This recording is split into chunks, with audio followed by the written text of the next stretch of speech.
Hello, everyone. Apostle Joseph Suleman is on the spotlight again, not for performing signs and wonders or miracles, but for another sex scandal. And this time around, it's coming from a man that has served him for 16 years. A lot of you have seen the story. It's one of the most talked about and trendy topic on social media. Mike Davis, I personally listened to your message with understanding. Ordinarily, I'm not supposed to talk on issues like this, but you came out to call on the world, call on Nigerians, that your life is in danger, that you need your wife back, that Joseph Suleman is in possession of your wife.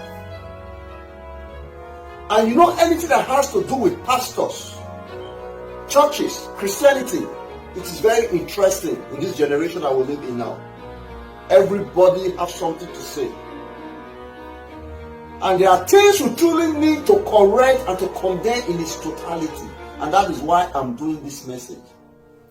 Mike Davis, I listened to your message and the story is not adding up at all. I must tell you the truth. You said after 6 months of your wife delivering, Apostle Suleman invited her to his hotel. And in that hotel, Apostle Joseph Suleman had carnal knowledge of her. But you were not a witness to it from what you said, that your wife confided in you, called you privately and told you. And in that period your wife told you, you also said that you don't even know how to tell your family and or to tell her own family that they will not believe you. Anybody you tell will not believe you. But you forgive her. Now, what can make you feel?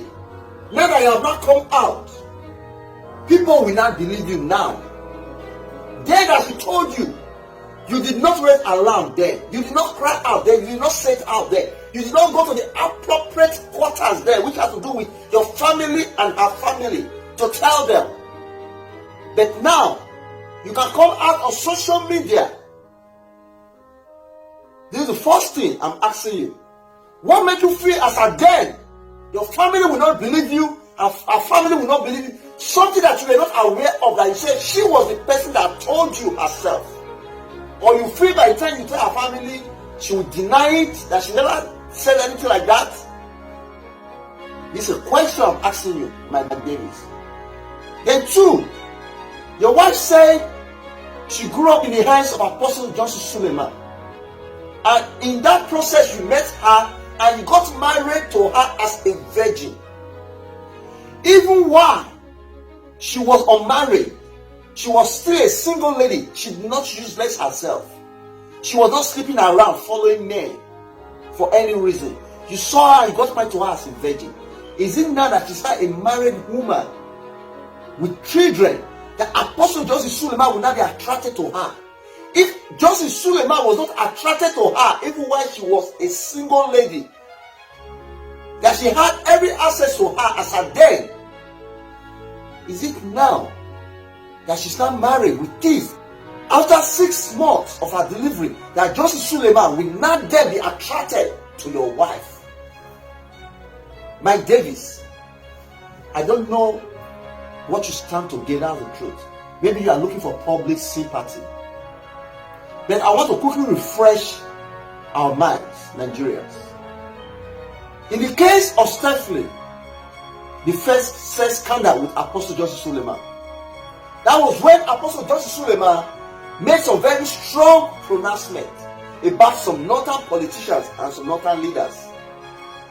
It was immediately after then, Stephanie's case came out, the sex scandal. And now, Apostle Joseph Suleman has also made some very strong statement, saying that power is going to shift from the north, and the second is going to become the first. Lately, Apostle Joseph Suleman has made some very strong, political statement, referring to those people in corridors of power.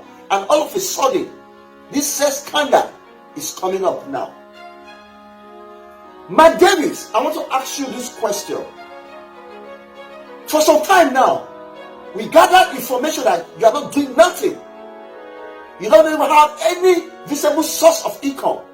But lately, you were flaunting a Mercedes SUV, close to 15 million naira. Mike Davis, how were you able to afford that Mercedes SUV that you were flaunting? This is one question you need to answer. Mike Davis, I strongly believe that you have collected a juicy offer and now you are being used as a tool. There's an undertone to all of this that you are saying, and you cannot shy away from the truth. But just be careful so you don't end up like Judas Iscariot. Trust me, I don't believe your story at all. I know ladies of this generation, they do a lot of funny things. That I know. Extramarital affair, I know it. Ladies of this generation, you cannot take that away. But for this story, Mike Davis, trust me, I'll be the last person you will convince with this your story. God bless you all. Ehime Maxwell, who says what remains my name. Stay blessed, everyone.